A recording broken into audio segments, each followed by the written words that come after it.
Mayfield has turned a corner, and an hour from now, we'll have the most fearless discussion in sports. Roger Goodell is testing Kaepernick's desire to play football with this Saturday workout. But we start today with Deshaun Watson and Lamar Jackson.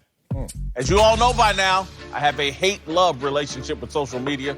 I keep a can of Twitter off by my side throughout this show. In my view, Twitter is the sworn enemy of truth. It's the breeding ground of false narratives that influence the mainstream media. This Sunday should be the ultimate celebration of the NFL black quarterbacks and America's world-leading ability to make racial progress. Lamar Jackson versus Deshaun Watson this Sunday is the final scene of a feel-good movie that has been playing out ever since the Houston Oilers brought Warren Moon home from Canada in 1984, and the Washington Redskins were led to the Super Bowl by Doug Williams in 1988. Lamar versus Deshaun is Drake rapping, started from the bottom, now my whole team here. It's the culmination of 35 years of NFL and American progress. It's an awesome Don King, only in America story. For me, this started 45 years ago in 1974 when the Los Angeles Rams made Grambly's James Harris their starting quarterback. I fell in love with football and the NFL that year. I'm going to watch Lamar versus Deshaun with tears of joy and pride in my eyes. Joy and pride that I live here where Lamar, Deshaun, Russell Wilson, and Patrick Mahomes can ascend to the most respected and celebrated position in all of sports. But social media and the mainstream media are going to undercut Lamar versus Deshaun by framing Sunday's celebration as a story of victimhood rather than victory. It's a very subtle manipulation of the narrative. Journalists aren't even aware their point of view is being manipulated. Many of them are well-intentioned. Yesterday, ESPN's Jamison Hensley asked Texans head coach Bill O'Brien, when Deshaun and Lamar entered the league, there were a lot of questions about how they would fit into an NFL scheme. But with their success, do you feel that those types of dual-threat quarterbacks could be the next wave of the future for the NFL? That seems harmless, but it's not true. Watson and Jackson did not face an inordinate amount of questions about their NFL fit. They weren't doubted or questioned at a higher level than Tom Brady, Joe Montana, Johnny Unitas, Bart Starr, or even Brett Favre. Watson went 12th in the draft. Baltimore took Jackson at the bottom of the first round. Brady, Montana, Unitas, Starr, and Favre were all selected later than Watson and Jackson. Watson and Jackson aren't the wave of the future either. Steve Young, Randall Cunningham, and Michael Vick were the dual-threat wave of the future years and years ago. Here's Cunningham on the cover of Sports Illustrated in 1989 being hailed as the ultimate weapon. Here's Vick on the cover of SI in 2000 as the start of a revolution. And here's Young on the cover of SI in 2013 being shown as the guy who paved the road for Colin Kaepernick to be the new king. The future for black quarterbacks is now. James Harris, Warren Moon, Doug Williams, and a bunch of guys you don't know dealt with NFL bias and unfairness so that Lamar and Deshaun could shine. Lamar and Deshaun haven't been treated unfairly by the NFL. The people insist they have been want to be popular via social media or don't have time to study the actual history of the NFL. Instead of selling the lie the NFL treats black quarterbacks unfairly, we should be telling black kids there's never been a better time to be a quarterback. All right, joining the desk now are Fox Sports NFL analysts LeVar Arrington and TJ Houshmandzadeh. Marcellus, start us off. Is Deshaun versus Lamar this Sunday a story about victimhood or victory? Oh, man, gun to the head, and I had to pick one of these lanes, I would say victory. But not victory in the sense I think that most people are taking this. This, to me, is not a victory for the black quarterbacks. This is more of a victory of who's challenging for the MVP this year. As last year, I saw a black quarterback win the MVP. And also last year, saw two of the top quarterbacks in Russell Wilson and a Patrick Mahomes go to battle. As this year, I saw Lamar Jackson play against Russell Wilson. As this year, I saw Lamar Jackson play against Patrick Mahomes. So I'm going to uncloud my vision and, like you said, be a historian of the game. This is nothing new. So I'm not going to go and say victory. I'm not bringing a lot of party favors to this celebration because I've seen this before. And I'm also not going to claim victimhood either because I know that comes with the territory of success, that the critics aim high. So for me, it doesn't land in any spot conventionally. I just say that this is good to see that these guys are 2 of the 3 top MVP candidates. And once again, we get that matchup again in the same season. For me, it's victory. And the reason it's victory is because of what you just said. When you say the black quarterback before, and there's always going to be questions. It's not just black quarterbacks, but mainly the black quarterbacks face the question of, is he smart enough to play quarterback? That was always a question. And can he transition to be a thrower? Well, Lamar Jackson has shown I'm a winner. And the reason it's victory is because you look at the MVP candidates. It's Lamar Jackson, it's Deshaun Watson, it's Russell Wilson. Black quarterback. That has never happened where you're in Christian McCaffrey. So you look at it that way, a white running back, it's flipped it, completely turned how the narrative, the NFL position, it's normally a white quarterback or a black running back. That is completely flipped it. So from that perspective, it's a victory. And it's very true. These young quarterbacks can look and say, there's a Russell Wilson, there's a Kyler Murray, there's a Deshaun Watson, there's a Lamar Jackson, there's a Patrick Mahomes.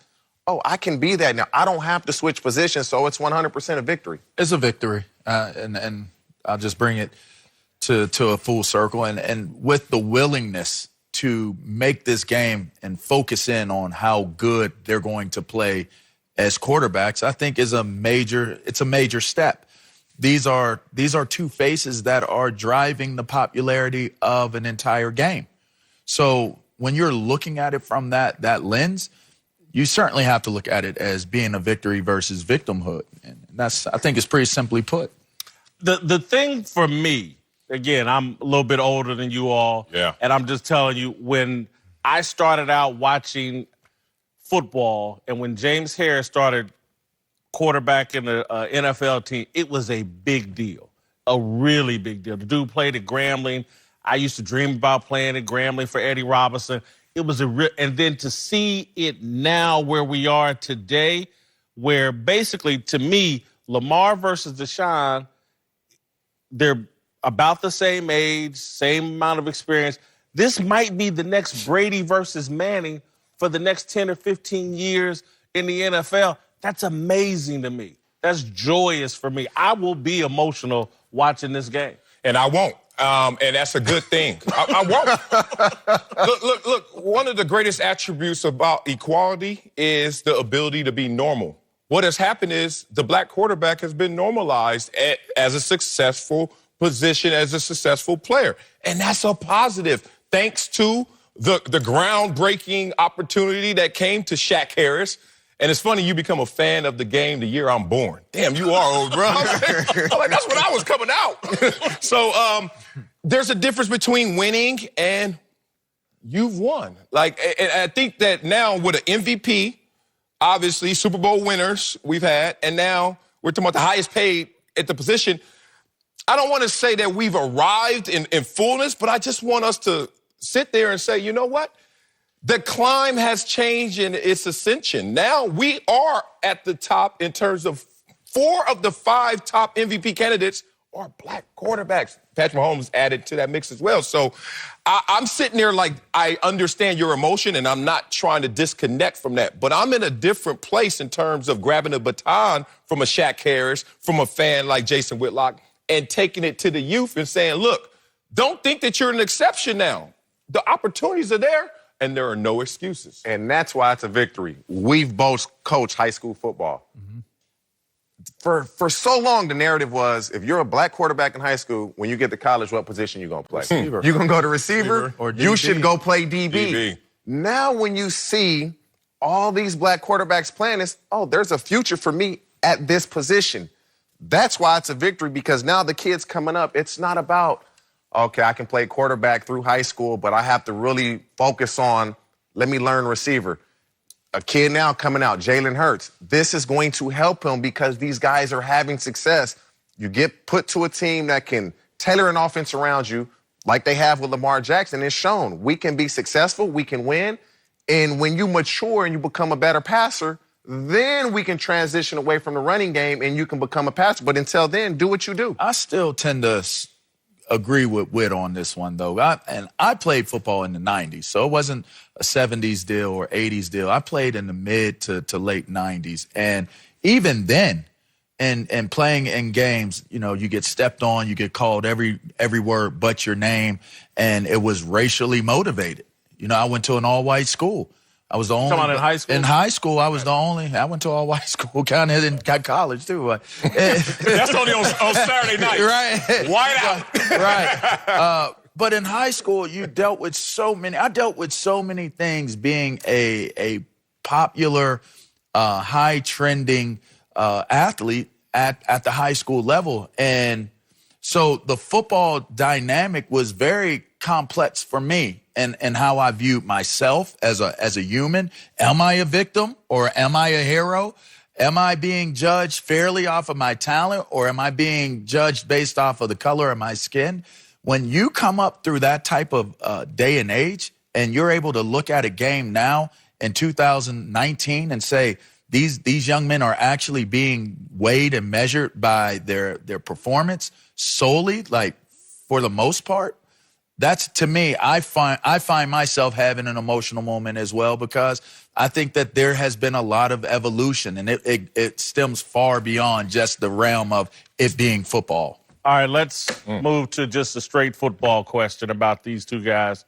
Who would you rather have, Deshaun Watson or Lamar Jackson? I know who you got. Yeah, man. The one who was living in a moment, not the moment, a moment. Predicted this earlier this season, talking about Lamar Jackson. And look, this is no shot at Deshaun Watson. In most drafts, I would sit there and say, let me pick second. You give me one. But in this draft, I got to go first, because I got to get Lamar Jackson. And I'm going to give you this sentence. Listen carefully. Lamar Jackson's first 16 starts, which is a full NFL season for all of us out there. We know this.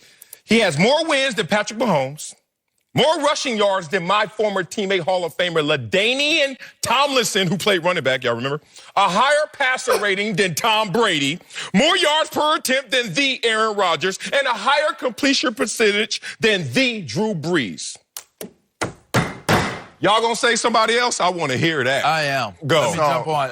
You got it. I'm gonna jump on because I'm quick with this. It's ironic that he's in Baltimore, because a guy by the name of RG3 is on that team. A guy by the name of Haloti Nada played for them, knocked RG3's legs and his spirit from his body, and saw everything. Died on the lay field. him to rest. Right. Yeah.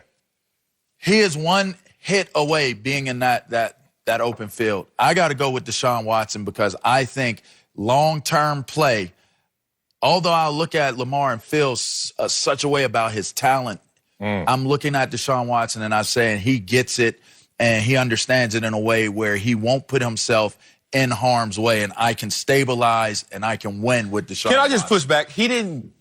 Deshaun doesn't get it. He doesn't understand. They made him understand it.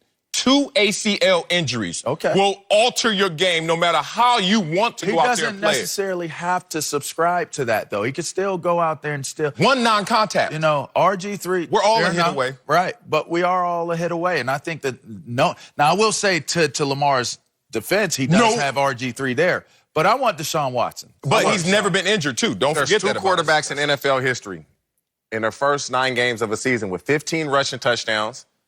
Throwing touchdowns, 5 rushing touchdowns, and over 100 pass rating. I know who that is. Lamar Jackson, Deshaun Watson.